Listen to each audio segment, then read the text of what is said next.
বিসমিল্লাহির রহমানির রহিম। আজকের এই নির্বাচনী জনসভার সম্মানিত সভাপতি, আজকের অনুষ্ঠানের সম্মানিত মধ্যমণি, আমাদের মাঝে দোয়াত কলম প্রতীকের প্রার্থী শ্রদ্ধাভাজন স্যার মোহাম্মদ আমিনুল ইসলাম সহ উপস্থিত স্টেজ এবং সামনে উপস্থিত সকলকে আমার হৃদয়ের অন্তঃস্থল থেকে আন্তরিক সালাম ও শুভেচ্ছা।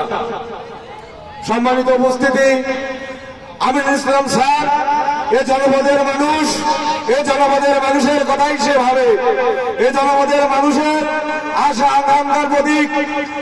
আমিনুল ইসলাম স্যার সৎ এবং যোগ্য মানুষ, এ জনপদের প্রতিটা মানুষের দ্বারে দ্বারে যাওয়ার সম্ভব একমাত্র আমিনুল ইসলাম স্যার।